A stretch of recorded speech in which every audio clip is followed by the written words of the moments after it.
I want to welcome you all to today's session in our Grand Strategy seminar series at the Gold Institute for International Strategy. I'm Ellie Gold, president of the Institute. Today, I'm pleased to welcome Brigadier General Ernie Audino, who's going to be talking about grand strategy and its role within military engagement.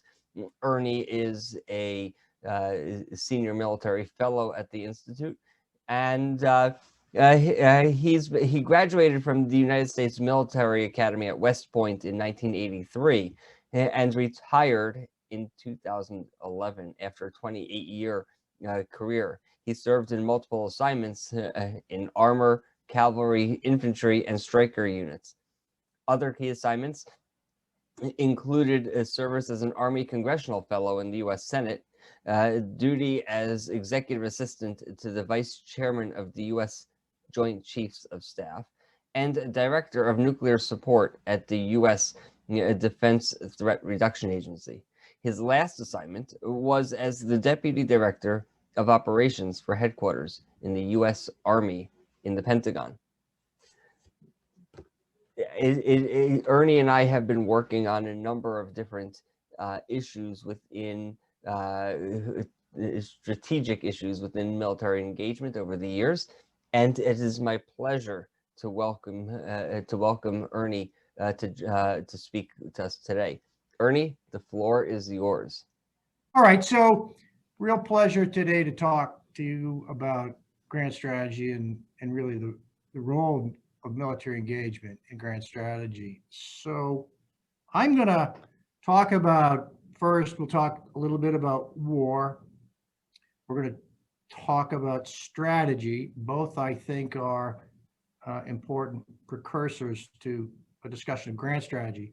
And then we're going to kind of do some, some summarized case studies. So we're going to cover, 2 or 3 important countries that contribute to the discussion of grand strategy or strategy. And then we'll look a little bit into the future.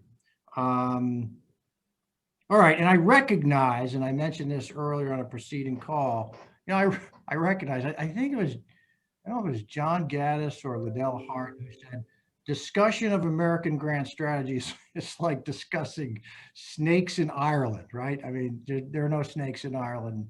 The United States has had certainly in the last many years, we've struggled with a real grand strategy. Anyhow, so let's talk war. War in the Western tradition first. And so the most influential theorist on warfare in the West, you have to say, has been Karl von Clausewitz in his great treatise on war. He has really influenced the vast majority of Western thought on the conduct of war, but Clausewitz's, I think, real gift to us is not that he taught us how to fight war or how to conduct war, but he really taught us how to think about war, or at least caused us to think about what war is. And so as we get into this discussion, that's where I want to begin. And I think that's going to be an important aspect of a discussion on grand strategy. I mean, crafting grand strategy for the United States, several of us on this call are never going to be able to do that. That's a whole of government approach. But let's understand, let's talk about grand strategy. All right, so war, what is war? Clausewitz would tell us that war is a violent clash of national will. I mean, that's the nature of war.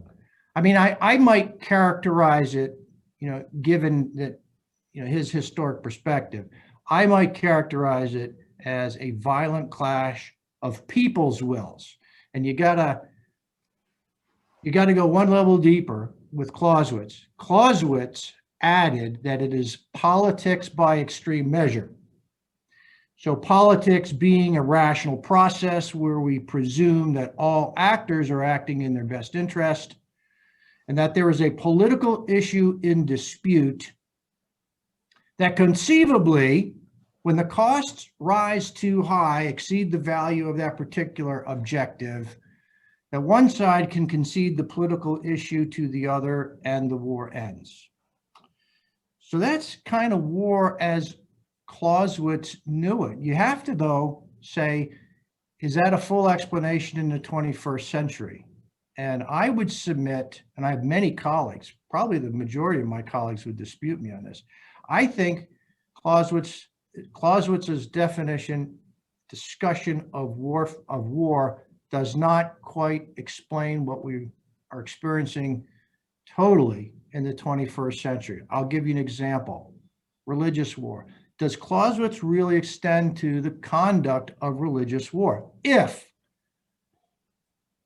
war is politics by extreme measure, then how does that explain holy war, which rather than being a function of reason, it is a function of faith, you know? So faith is a status. How do you concede that faith from one side to the other? I don't know what the answer is, but I feel that he doesn't go far enough to explain what we've seen in this latest version of the historic jihadi revivals over the course of history. And we've just finished one with ISIS. That is the kinetic aspect of that. And we'll talk about this a little later. We're going to talk about that in terms of the center of gravity and how the United States and the coalition was successful in defeating ISIS in the last couple of years. All right, so if this is war, a violent clash of national will, we have, and it's based on a political dispute. Then we have to extend that a little bit further, and we have to say, okay, and Clausewitz did this. He said, but the resolution of conflict is not just a function of war. It resides on a spectrum of conflict resolution from pure reason to pure violence. You know, I wish God had given us a third way to resolve conflicts, but he's not. We have these two, though they bound this spectrum. And when you look at the spectrum and you watch what's happening on Capitol Hill today, every issue that goes before a vote on Capitol Hill or any of the legislatures across the United States, any of the parliaments, at least in the Western Hemisphere, any of those issues, they're a potential fight. But we don't fight. We vote ultimately, and somebody goes away the winner and somebody goes away with hurt feelings. But that doesn't mean there aren't ever more forceful applications that we add to this reasonable calculus as we move along this spectrum. Sure, I'll give you examples. So let's say you are a member of Congress, you've got a particular issue that you are very dear to, and it's coming up for vote. Well, you want to exert, I mean, obviously you can just go and vote, but it's also in many members' interest to increase the leverage that would encourage others to vote your way. So, Northeast Dairy Compact, when I was in the Senate as an Army Congressional Fellow, I remember the Northeast Dairy Compact came up that particular year. It came up every few years anyway, but it basically was a way of the New England senators to agree to keep the price of milk at a certain level, above which, above the relatively inefficient production of milk prices or costs in New England. So you can imagine very well a member who's approaching a vote and needs those New England senators' votes. He could very well say to them, well, look, guys, I don't necessarily like your dairy compact, but I'll tell you what, I'll make sure it goes down in flames unless you vote on this particular issue my way. You see, that is a forceful lever that's applied. And you can continue this all the way across the spectrum. You want to apply sanctions on a foreign country? You want to, I don't know, list some of its political leaders as foreign terrorists? Do you want to blockade harbors? Every one of those has involved a forceful lever that has not yet involved the first bullet flying, but at some point, the first bullet flies and the war begins. Now, I want to distinguish this. I want to distinguish war for a political, or maybe even in the 21st century, as we've experienced, maybe a religious issue. I want to distinguish that from other types of violence. We've got to keep this in mind. So, sure, we can go outside and we can get robbed. We can get robbed by a gang. That's not for a political issue. That's not for a religious issue. That's for, thievery or for money. We could get mugged for many other reasons, but that is totally different in terms of violence from war. All right, so war in the 21st century, if it remains at its nature a violent clash of people's wills, peoples as in something perhaps even larger than a nation, or we're seeing now virtual communities, larger communities that identify in some other level that are now possessing the means for mass violence. This is why I call it people's will, a violent clash of people's will.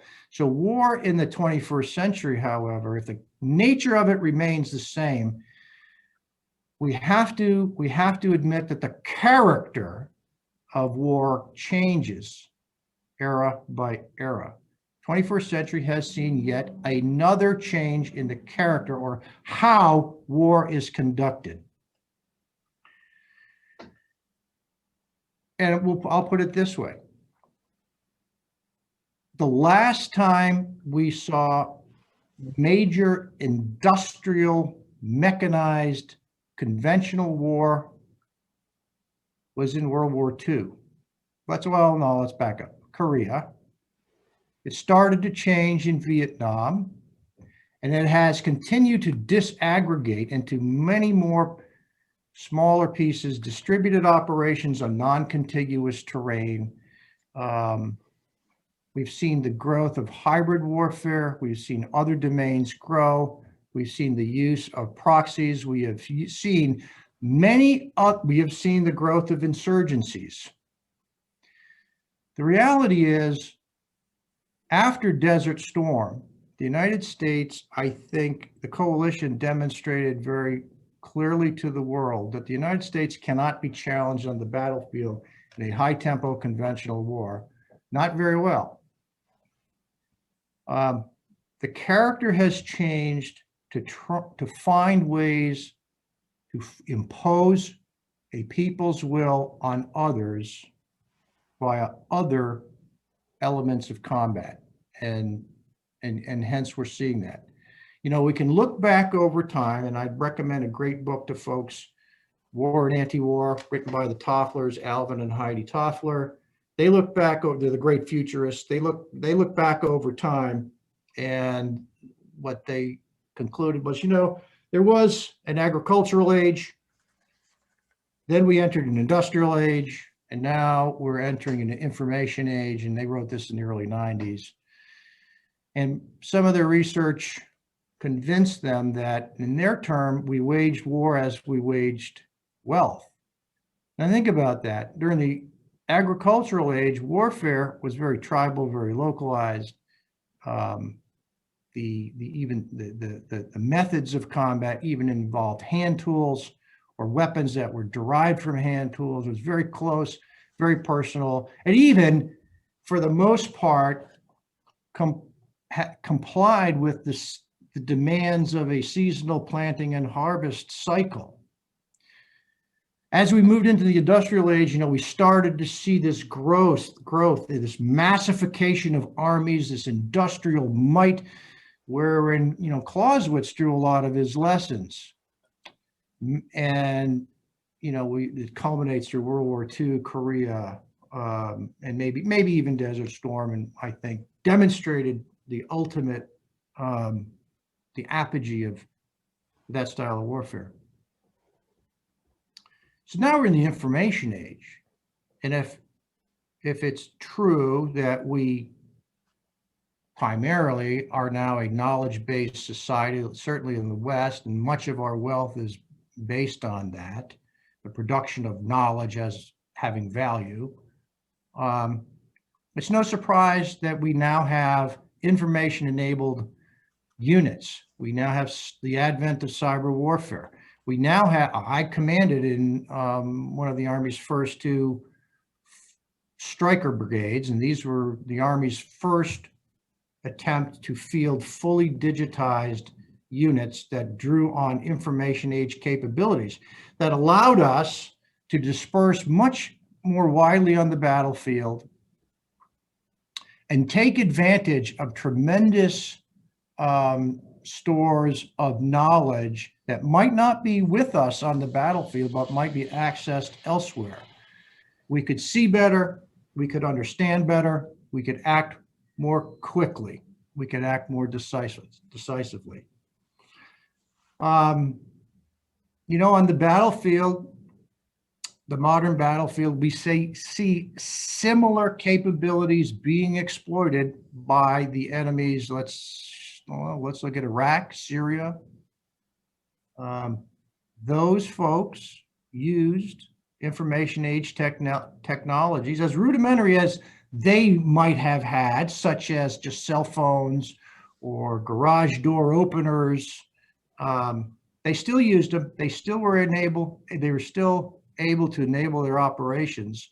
They were able to remain dispersed in a virtual community, as I call it, but then to concentrate effect at a critical point in time and then disperse again. And we saw this over and over and over again. So, yeah, so that's war in a summary. And now I want to talk a little bit about strategy. Now, the Army spent a lot of money on my education over the years. I very much enjoyed my time at the U.S. National War College in particular, and superb full year, world-class classmates from around the world, as well as across the defense world here in the United States, not just the military. I learned as much from my classmates as I did from our world-class professors, and absolutely superb speaker series. But I can tell you this, I can take all of that year and those 230 pages or so that we had to read every night, and I can sum it up in 4 words. Ends, ways, means. Well, let me stop there. Ends, ways, and means. The traditional methodology associated with the development of strategy. But it doesn't go far enough, my friends. Ends, ways, means, and costs. You have to add the 4th component to it. Because in the end, no matter how glorious your strategy is, you get only the strategy you can afford. And Liddell Hart kind of commented on this in his discussion on grand strategy. We'll get to that in just a second. But ends. Clausewitz told us that the first supreme act of judgment that the statesman and commander must establish is the type of war upon which they're embarking, neither mistaking it for nor trying to make it into something alien to its nature. So we have to be clear first, what is the end state we desire? We need to identify the objective to be accomplished. Then that becomes the ends. The ways are the methods by which we employ the military in this case. The means are those tools, those weapons, the soldiers, the capabilities. Those are the means by which we resource those ways, those methods. And then, of course, we've got to add up the costs. And we frequently have to take an appetite suppressant. but it's very hard to do in the 21st century. When war itself, when the character of war has spread so wide and far in such ever smaller specific groups, it's hard, especially as we hear calls, and we all feel this. We are human beings, and we have an immense respect for human dignity and humanitarian concerns. And whereas our compassion may be infinite, our resources are not. So that's the art. That's the terrible, terrible dilemma we're in. And so this comes down to our true understanding of vital national interests. Sure, we have interests all over the world. We have interests of all sorts. But what are those that are vital?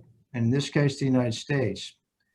And when you look at the United States over time, I have to conclude that we can debate these all day long, but in practice, it becomes the president himself who decides what these vital national interests are. And he might not even overtly decide. It just happens sometimes by where he places his priorities. And that's unfortunate. I think that our country needs clear, high-level discussions involving the president on what constitutes a vital national interest. And then if we get to that point, it is the president's solemn duty to help the rest of us understand that vital national interest and why the stakes are so high to the United States. The reason is, and I'll go back to Clausewitz. Clausewitz tells us that it's the value of the objective that determines the magnitude and the duration of any war any country will wage in its pursuit.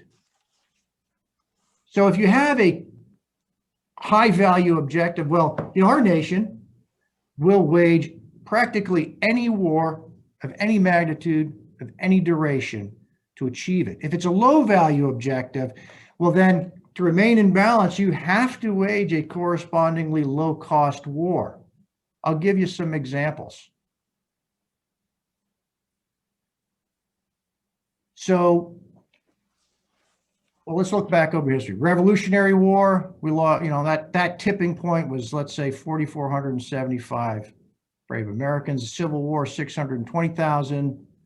World War I, 116,000 Americans. World War II, 407,000 Americans. Korea, 36,000. Vietnam, 58,000. Desert Storm, 383. Lebanon in 1983, 241. Mogadishu, 19. And Mogadishu is a great one to illustrate this point.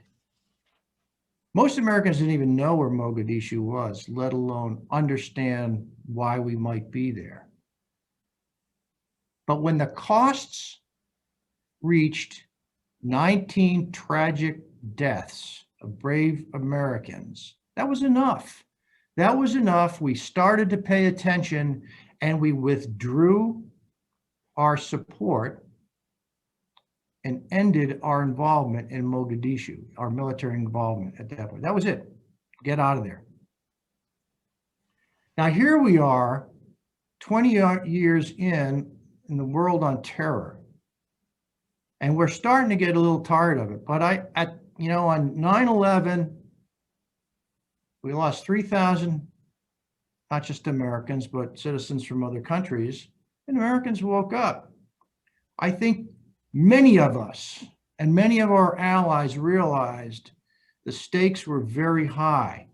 I could not have predicted then that we'd still be at this war 20 years in, but at some level, the only way that continues for 20 years is if Americans still see great value in opposing jihadi groups such as Al-Qaeda, such as ISIS, and many of their associated groups. All right, so let me shift to grand strategy? Quite simply, grand strategy is the harnessing of all elements of national power, not just the military, in the pursuit of national objectives.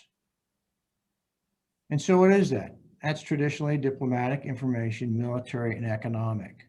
Military being one component, and I spent a little while talking about the military aspect of this. But all elements come into play, and here's an example of how one came into play in Yugoslavia, in Serbia, during Operation Allied Force in the early 90s. President Clinton at the time ruled out the introduction of ground combat troops. Now, many of us professional soldiers thought that was the heat of, the top of folly to do that. And it was from a military aspect. There was no compelling military reality on the ground generated by the Allies, in particular the United States, which provided the bulk of the combat power for these operations. There was no compelling military reality on the ground that caused the Serbians to withdraw. They did not. A good friend of mine commanded the only U.S. infantry battalion on the ground, the only one. And he was there for this operation. Now, that the president committed a tremendous amount of air power to this. But one thing you've got to keep in mind is air power sets conditions on the ground. It cannot control them. That requires boots on the ground. We had an infantry battalion. But still the Serbians withdrew. And it's interesting to ask, why did they withdraw? They withdrew because of the diplomatic element of power. Through the United States and its allies, they prevailed on Moscow to withdraw its support for the Serbian operations. And the Serbian army withdrew. It was immediately following Russian withdrawal of support. So, there's an example of the diplomatic element of power coming into play on the battlefield. All right, so Liddell Hart would also tell us that grand strategy is, in many ways, an adjustment of aims or ends to resources available. I don't disagree with that. I started here by saying that it doesn't matter how glorious a strategy is that we craft. In the end, we get the strategy we can afford. And that's very true. It's harder and harder every day as we get deeper into the 21st century. All right, I want to talk about a case study in strategy that many of us know well, but may not know some of these aspects of it. Let's illustrate. I'm going to illustrate something about strategy here, and I'll use another case study to illustrate something about grand strategy. I want to look back at Vietnam, the U.S. involvement in Vietnam. The U.S., for most of us, the U.S. was involved in a war with the Viet Cong. Sure, there were NVA units, but the vast bulk of the U.S. combat power was committed for most of those years against the Viet Cong. When you look back and you read the NVA generals' memoirs of those years, they almost never mention the Viet Cong. In many ways, the Viet Cong was the sideshow, because Hanoi had crafted a strategy, a grand strategy for their country to bring conquest of the South, to unify Vietnam. They never got off that strategic offensive, or they adopted the strategic offensive, and they never got off of that. But the United States waged a war there on the strategic defensive, although we told ourselves we were on the strategic offensive. We never took the war to the source of the war. And the strategic defensive makes sense only when time is on your side. Here's why. You got to ask the question, why did we never go on the strategic offensive? Because we failed to generate and or maintain domestic support for that war effort. And it, you know, the North Vietnamese knew this extremely well. They realized that we were entering an age where tactical events can have strategic effect, where events on the battlefield that are otherwise tactical, when broadcast to the world, brings it into the dining rooms and living rooms across the United States and across the world. The object was to split domestic support in the United States from the administration. And history would tell us that was what happened. That was what happened. But even so, the North Vietnamese launched 4 separate conventional attacks on the South. 3 were absolutely disastrous. So in 1965, General Giap,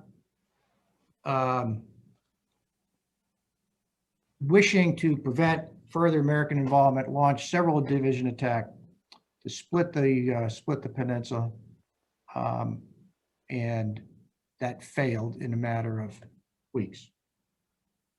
In 1968, we remember the Tet Offensive, and we remember Walter Cronkite on TV saying, "What's happening? I thought we were winning this war."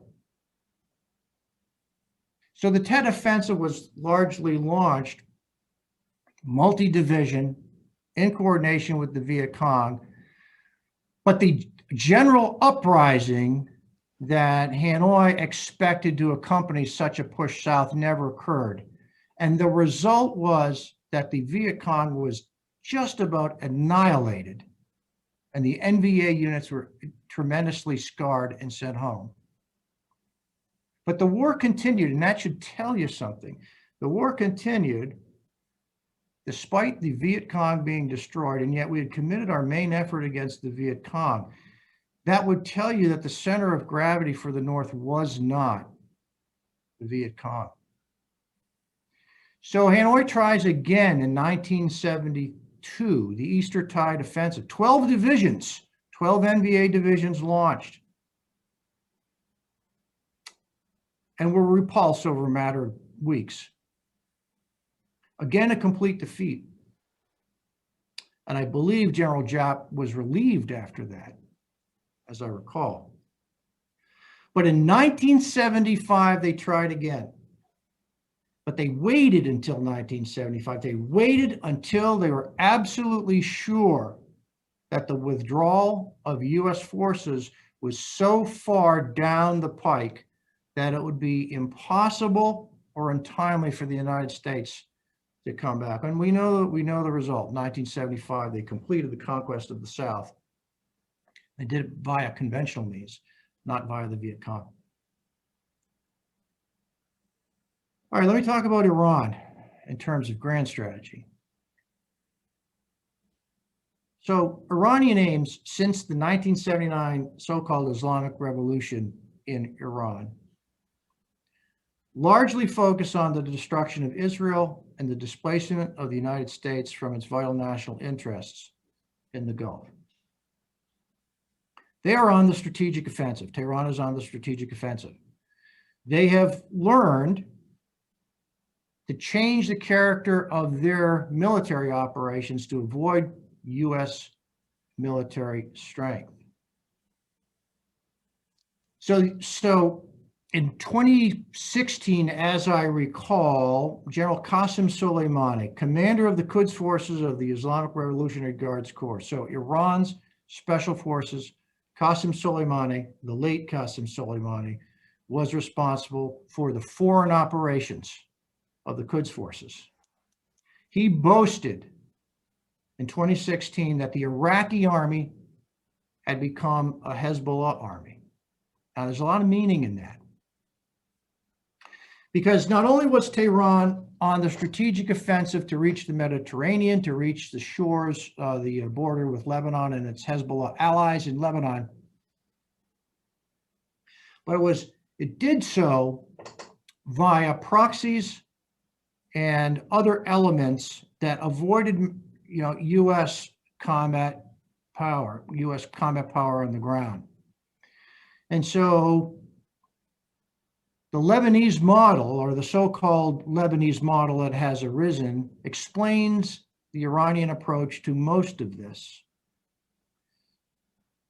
So via pre-existing relationships, via appealing to a shared Shia identity, by focusing on and targeting regions within the Persian Gulf area that are of strategic interest to Tehran.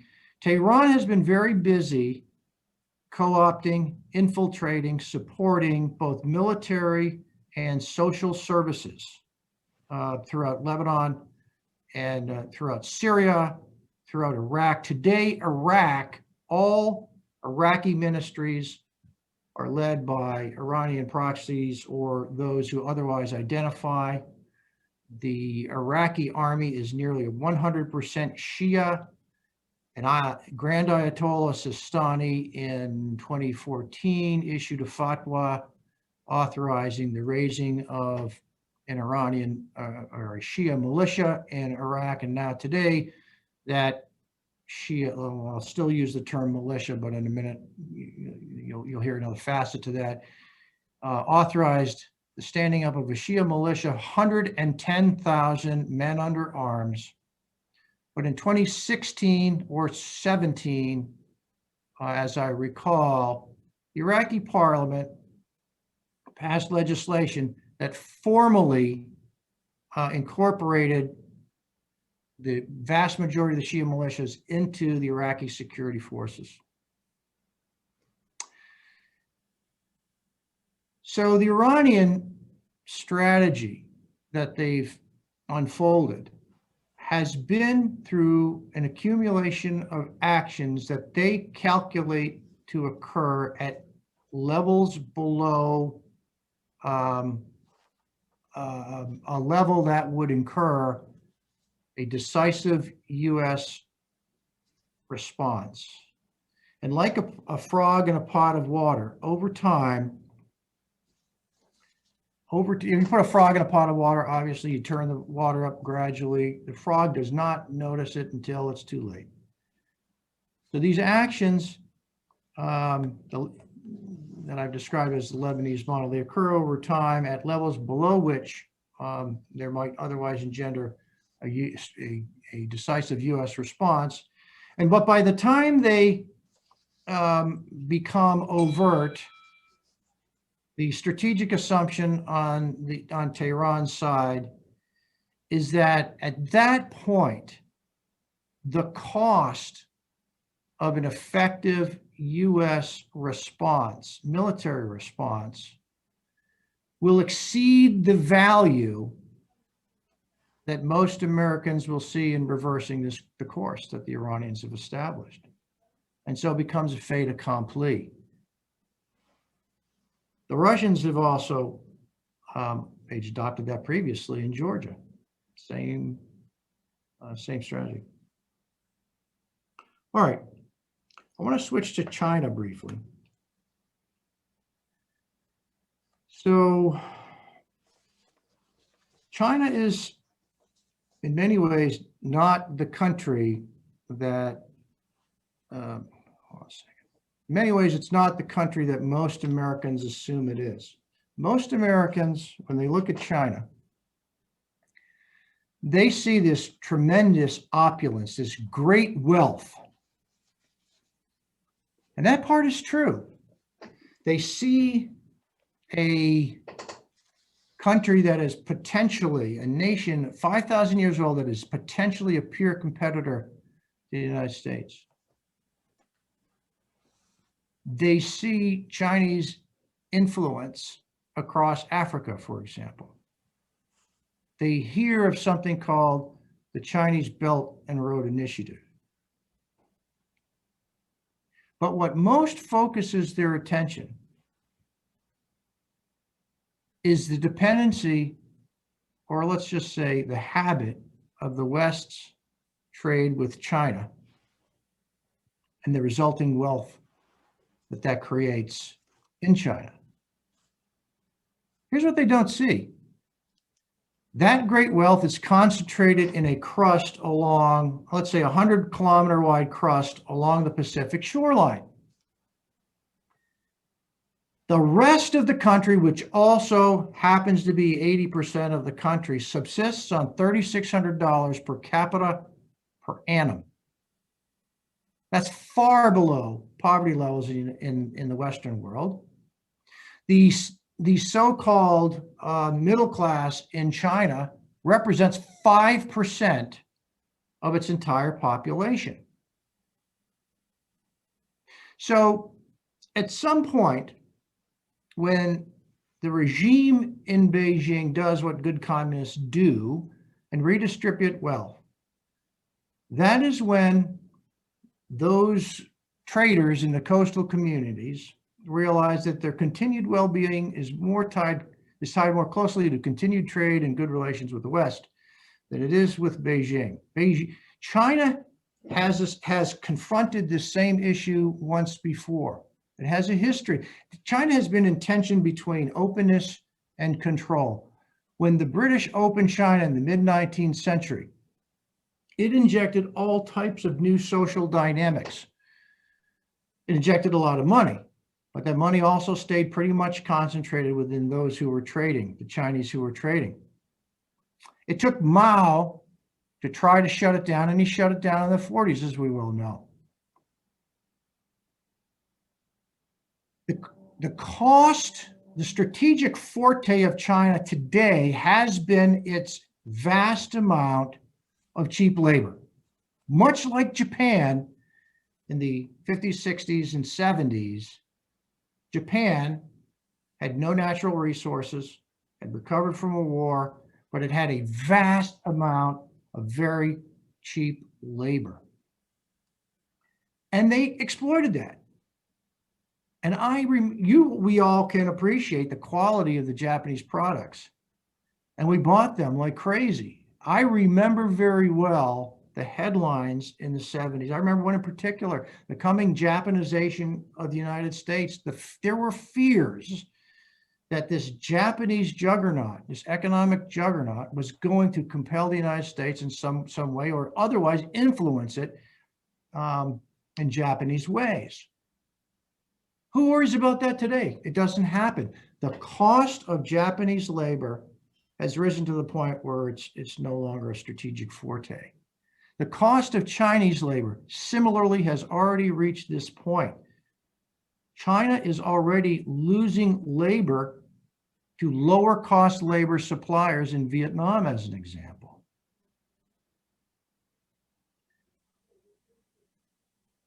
So as I look forward, and I see, when we take China, I see a competition with China. I would call it a conflict. We in the West have got to have the conversation as to what is the appropriate grand strategy that will result in the West maintaining a favorable balance of power vis-a-vis China. What is that? I assert to you it is rational to focus on China's strategic vulnerability, and that is its economy. Beijing fears nothing more than disruption of its trade with the West.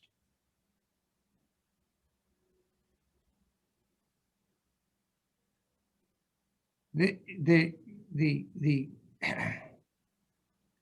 conflict is bigger than war. China has embarked on operations other than war across the globe. They include such things as influence operations in our universities. You can look at the Thousand Talents program and the Confucius Institutes. Many billions of dollars have been pumped into United States universities from Beijing. In each case now, these institutes and programs have come under scrutiny the FBI, and there's been some arrests made. But the Confucius Institutes are injections of money into various U.S. Institutions of higher learning, colleges and universities, but with the caveat that if you accept this institute, then you've got to comply vis-a-vis that institute with Chinese directions. And if that means silencing speech that is considered antagonistic or in contrast to Beijing's narrative, and that's what happens. That's what happens.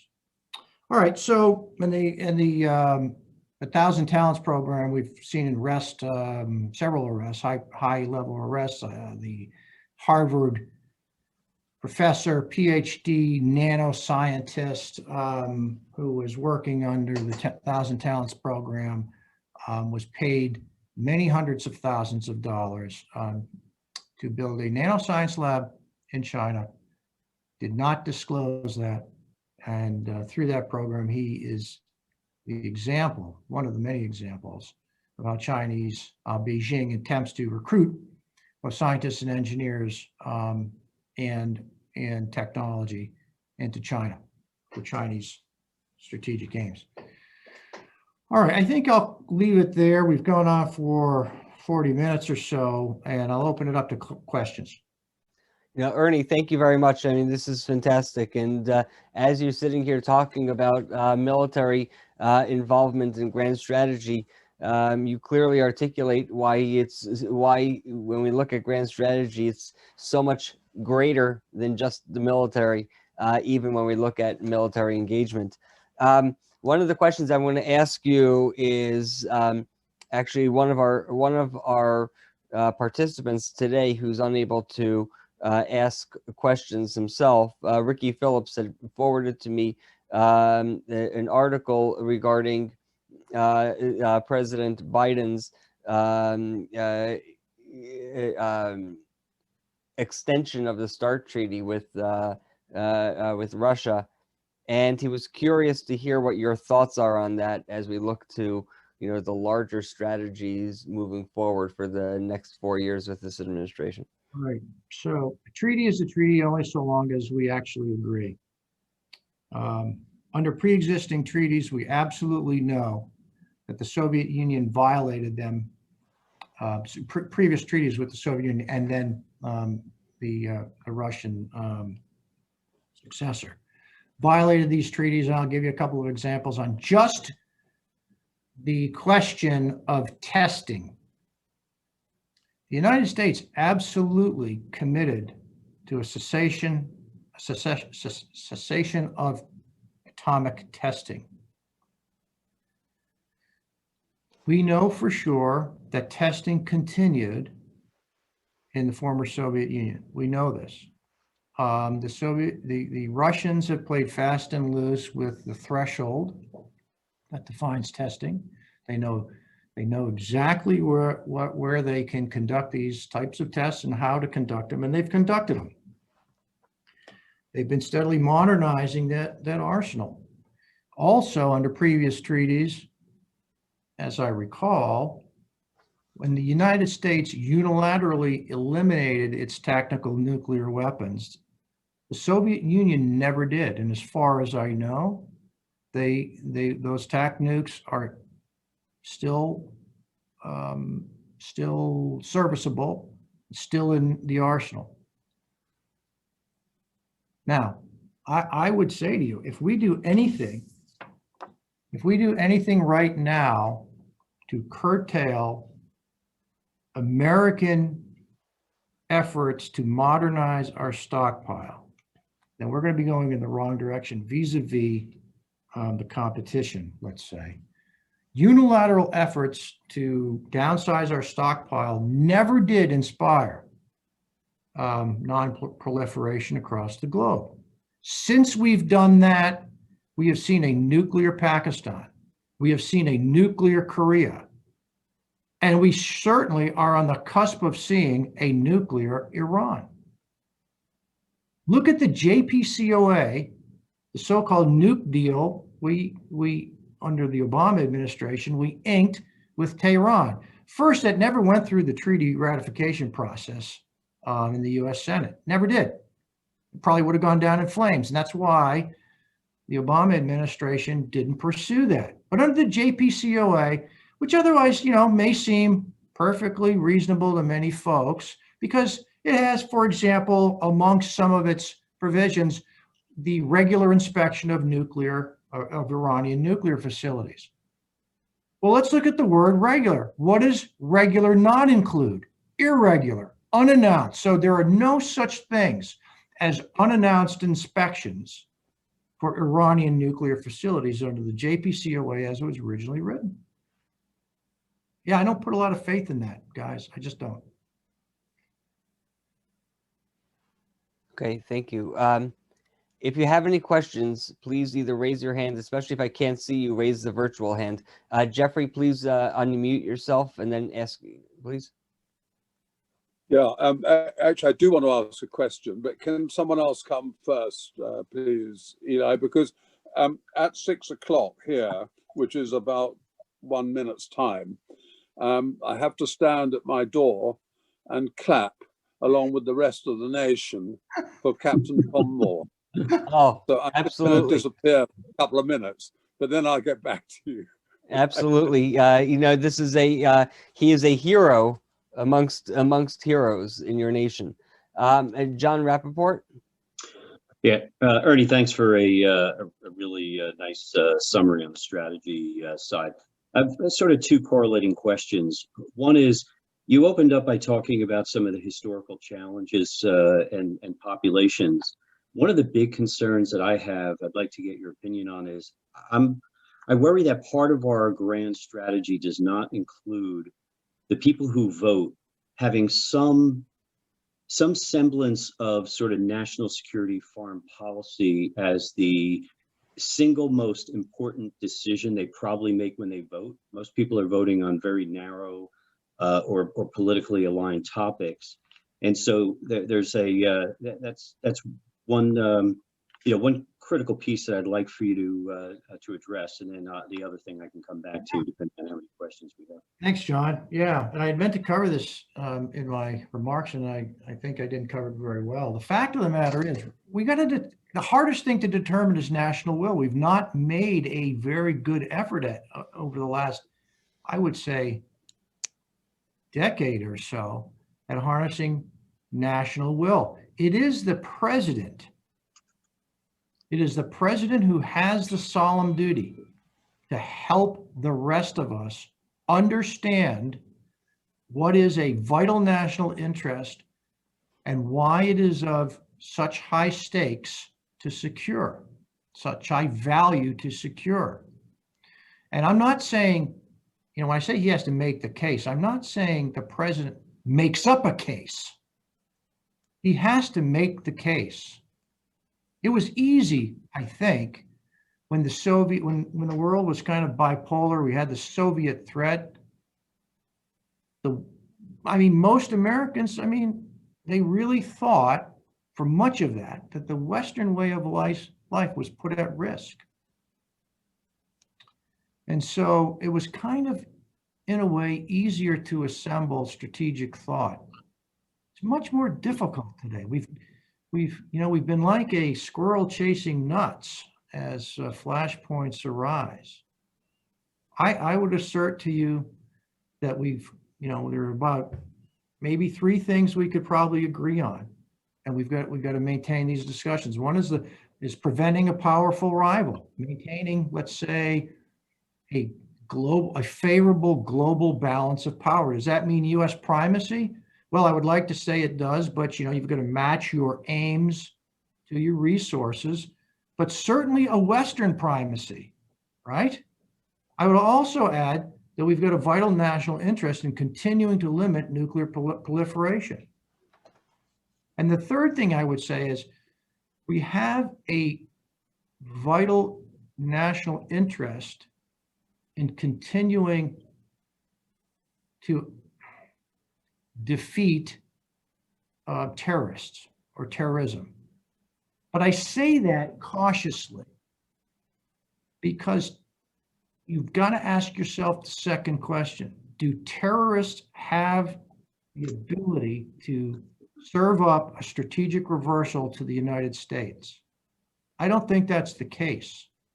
And so we've got to be very careful becoming completely focused on counterterror activities to the cost of everything else. Can't do that. We learned that lesson, sadly, after we focused on the Viet Cong, the cost of everything else. Thank you. Adam, did you have a question before? No, I didn't. Just Ernie, excellent tour de force. Greatly enjoyed your overview, and particularly Clausewitz and his wisdom that war is but an extension of politics by other means. So true. Thanks. Something we forget in our country way too often. I appreciate it. Jeffrey? Yeah, Oh, Jeffrey. sorry. So I've done my national duty. Ernie, thank you so much. Fascinating. I really enjoyed your talk. First of all, a comment. I mean, you started or near the beginning. You were talking about sort of holy war, Islam, this new dimension. But I would suggest that's not a new dimension. I think that it is still about power. And they're merely, I think, Islam or Islamism, the corruption of Islam, which they propagated, is merely a weapon in that war. So I think we're still talking about competition for power here, and that's whether we want their sort of power imposed. So that's why I don't think we've got to be very careful how we regard this sort of holy war business. But the point I want to make is getting back to this whole idea of the strategic aim and what it is that is to be achieved in some particular military engagement in fulfillment of the strategic aim. You know, we should be able to judge the success of a military operation to the extent that it fulfills the aim. That's, you know, whether it's at the tactical level or we're talking at the strategic level. The public, on the other hand, they judge things, I think, by different criteria, because they probably don't know what the aim was, or it was never articulated to them. I mean, I think, for example, terrorism. I mean, Northern Ireland, we had 30 years of counter-terrorism against the IRA terrorists. The aim was never to defeat the IRA. The aim, the aim that was given to the military was not defeat the IRA. The aim was to provide military support to the civil power to maintain law and order. Now, had we been given the aim to defeat the IRA, of course, that would have had all sorts of other consequences. I mean, for example, we would have needed to have hot pursuit into the Irish Republic, which was where their sanctuary was, where they trained and had their weapons, their logistics base. In order to do that, of course, it would have introduced instability into the Dublin government. It would have aroused the ire of the United States, who always had a sort of bizarre view about what was going on. So I suppose, you see, strategically conscious that we wanted to maintain good relations with Washington and that we did not wish to destabilize the Dublin government of the Irish Republic, then we pursued the IRA terrorists in a very limited way. And of course, the tolerance of the public for an ongoing operation, which it costs. Well, we lost 1,400 military personnel in Northern Ireland over the course of that time. That doesn't compare with the 700,000 in the First World War. But indeed, even Afghanistan now, 454 deaths, British military deaths in Afghanistan. But the public, I think your point was absolutely right. The tolerance for military conflict by the public is determined by factors other than the military or the strategic calculation, if you like. I mean, I just wonder what your sort of reflection on that might be. Well, I appreciate the question. Yeah, let me tackle the Holy War one first, real quick. Yeah, I have a lot of colleagues who will disagree with me. I do not think Holy War is political at its nature. Power is an implement, is an element of it, of course. I remember speaking at Yale a couple of years ago, and I got this question. I wasn't even speaking about war. I was up there to speak about, I think, leading amidst chaos, innovation amidst chaos. And I got there's a bunch of PhDs and doctors and very well-educated audience. And I got this question, it was more of a statement. And it was, a guy stands up and he says, General, there's no way to win a holy war. I hadn't even talked about holy war. I said, well, I understand why you say that. I can understand why you say that. But let me ask you this. Does Spain to this day labor beneath the boot of a caliphate? Does Portugal? Does Greece? Does the southern coastline of Italy? Does Sicily? The answer is no in every case. We have to look back to how those previous, I call them jihadi revivals, how those were quelled. I don't think it was quelled by way of student exchange programs. It was eventually by the application of power to break it. But I ask those who assert there's a political element to it, please tell me what is this glorious political issue that we can concede to the jihadis that will end the war, because we'd like to get it over with. And so far, no one's been able to tell me what that is. And which is why these types of wars continue to wage and it becomes a matter of the center of gravity, their center of gravity being the army in the field.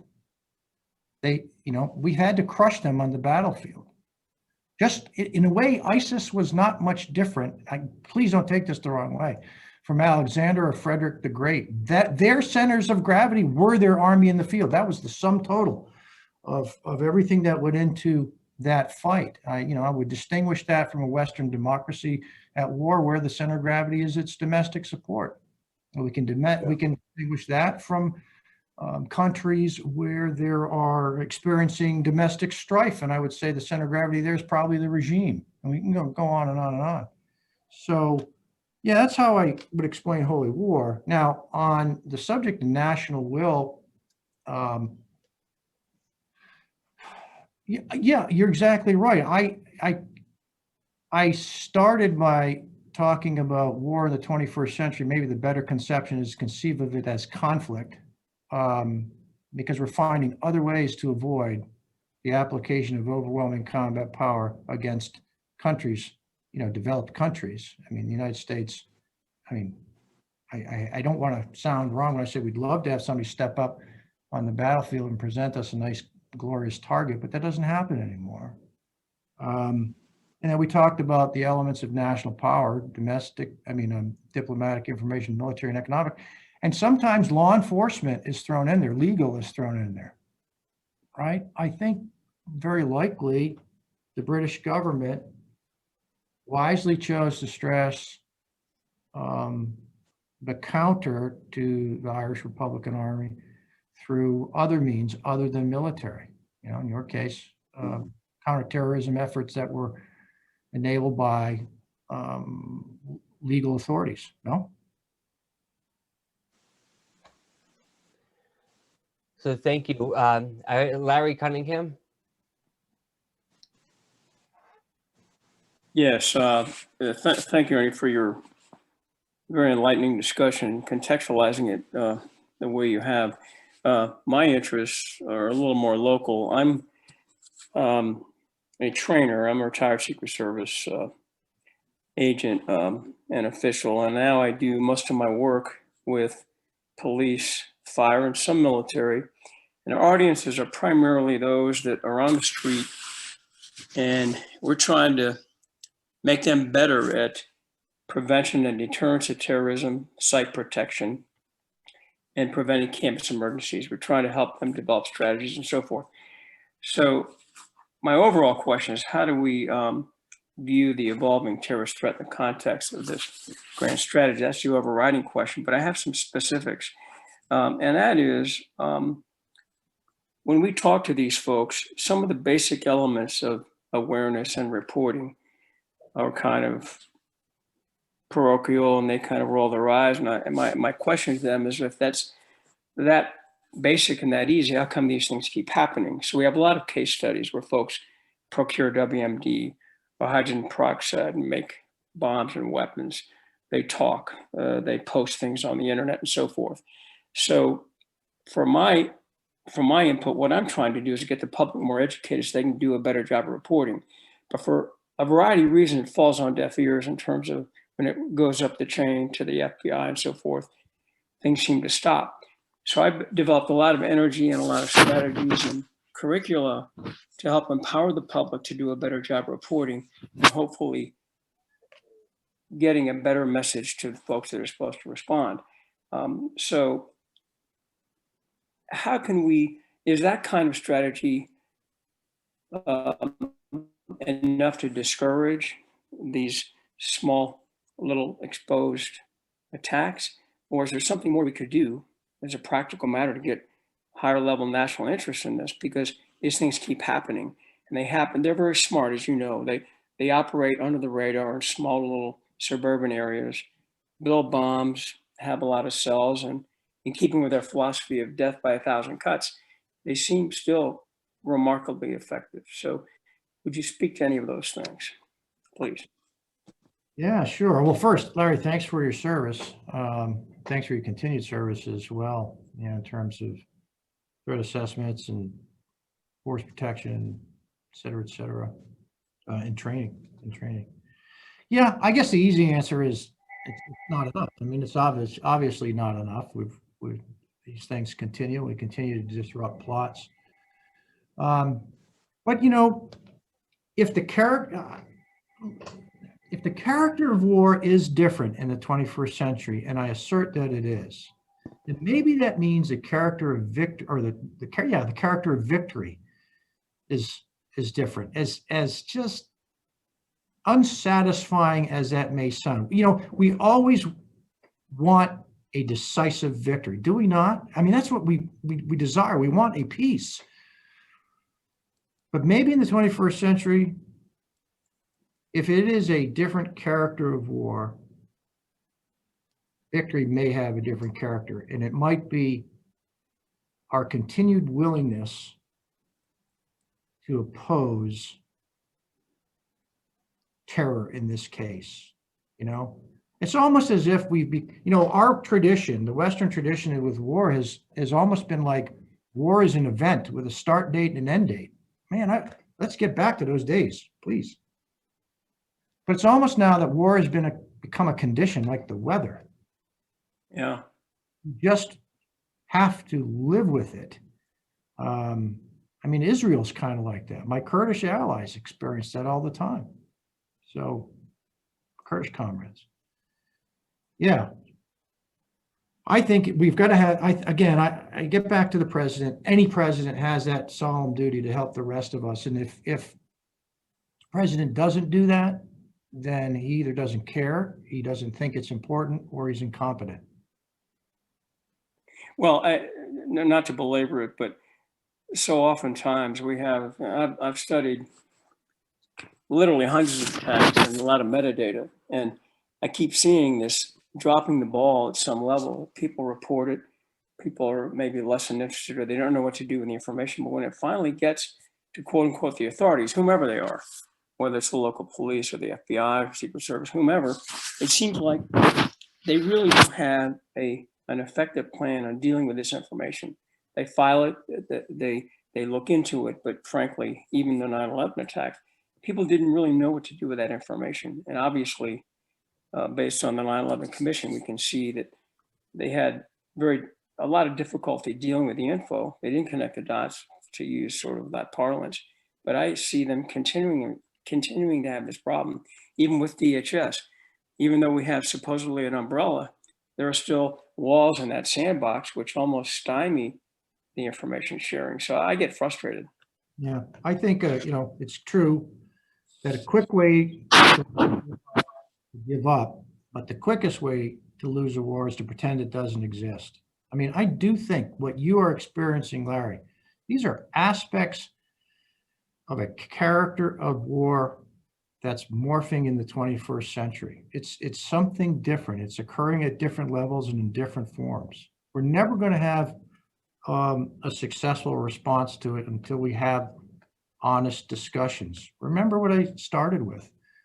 Clausewitz is urging us that, or assertion that it's the first supreme act of judgment to establish the type of war upon which we're embarking. And we got to be honest, pretend it's not something it's not. No, I appreciate your thoughts. Thank you. Well, thank you, Ernie. By the way, before we close out, I think that Larry is very modest. He wasn't just a Secret Service agent, but headed President Reagan's advanced detail. So it was a little bit beyond that. But I also would love to have you work with Larry as well. Larry, along with some others at the Institute, is working on a project to, as we have a reactionary policy in so many areas, here we as well have a reactionary policy with internal attacks and threats that we face, where we typically will rather than try to preempt it, we'll send in a cleanup team afterwards. So Larry is working with Martin Johnson and some others at the Institute to create a strategy, to create a plan where we can preempt anti-Semitic attacks and other attacks within communities within the Institute. So I certainly would love to have you collaborate with Larry as well, Ernie, on that. But I thank you so much for your fantastic presentation today. It was very well done. Tomorrow we're going to have, and go ahead. Can I interrupt you? Sure. No, the efforts with the counter anti-Semitism just caused me to recall something that I had wanted to mention during my discussion of Iran and its grand strategy. Iran's not getting off its strategic objective to destroy the state of Israel. I mean, it's not. But it's also embarked on an effort to displace the United States from its interests in the Gulf. And I want to quickly cover a few things that have developed in the last several years that most people just aren't aware of as part of Iran's strategy. For the first time since the Persian Empire, Iran now has meaningful military presence on the shores of the Syrian shoreline, on the shores of the Mediterranean. Okay? They've recently, I guess it was October of 20, they signed a lease for a naval base in Syria, not far from the Russian naval base at Tartus, which is also just south of the new air base for the Russians at Latakia. That went in 2016. And Iran's Russian allies have installed S-400 missiles in Latakia. Those extend 250 miles into the Mediterranean. That is our neighborhood. This is the third such A2AD on the NATO perimeter. the access area denial. There are two up in the Scandinavian countries, and they've been there since dirt was invented. But this new one, and on the Syrian shoreline, went in 2016. Okay. Meantime, Iran's efforts in Yemen are very close to the Bab el-Mandab, one of the choke points, the Red Sea, and then there's the Suez Canal. So what you've got is Iranian presence now that's developing along the Eastern Mediterranean, Suez Canal, through which 30% of the world's daily production, global production of oil flows. I don't know if it's that high. It's high. That's 30%, I think, I think it is 30%. And most of that is headed to our European allies. I assert that the Mediterranean today is at least as important as it was in the days after World War II. The greatest destabilizing migrant flows in history are flowing across the Mediterranean into Europe, into Central Europe these days.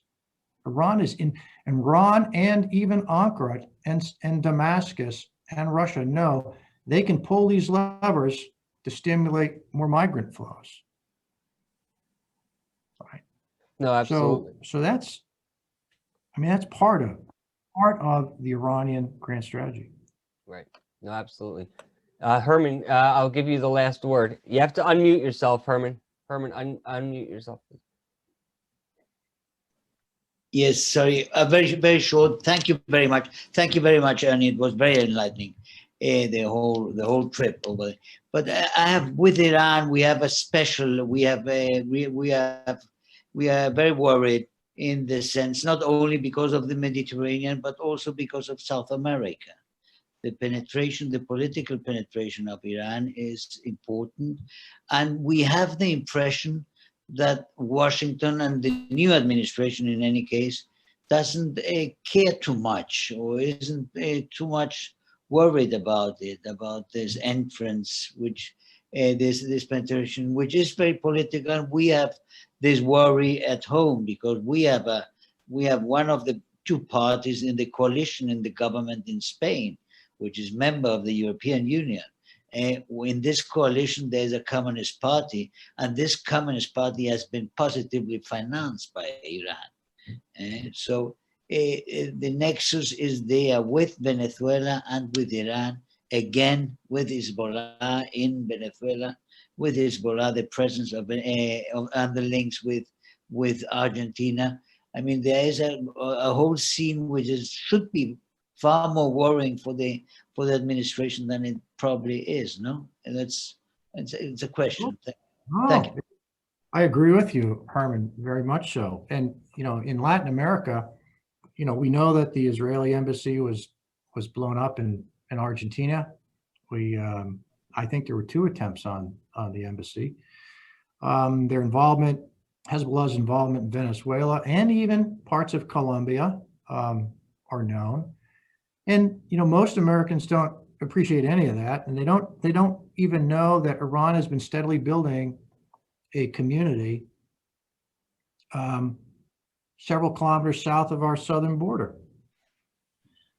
And so all along that border, for domestic operations, we've identified these things we call HIDAs, high intensity drug trafficking areas. All right, so that's the civilian world. That's how they look at it, the law enforcement. And they come right up specific avenues of approach across our southern border with Mexico. And this Iranian community, this community that the regime has established and supported, sits right along one of those high-intensity drug trafficking areas. So if you can carry a bale of marijuana along that, you can certainly carry weapons. You can carry lots of things. Yeah, you're right, Herman. We have to take it much more seriously, and I'm not sure that this administration is ready to do that. Thank you. So I want to thank you, Herman. Now, Ernie, I don't know if you've met Herman before, but Herman is an honorary distinguished fellow at the Gold Institute. He's a current sitting member of European Parliament, representing, as he said before, Spain. So it's a pleasure to have you with us today, Herman.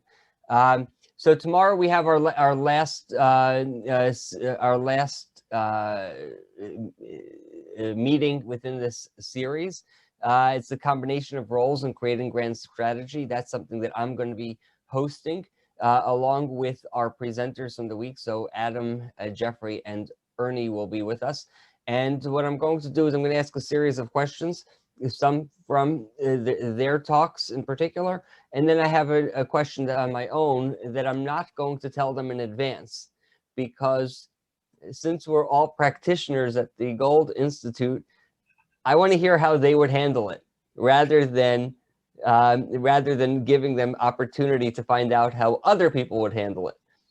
So Ellie, is it what is the wing speed of a swallow?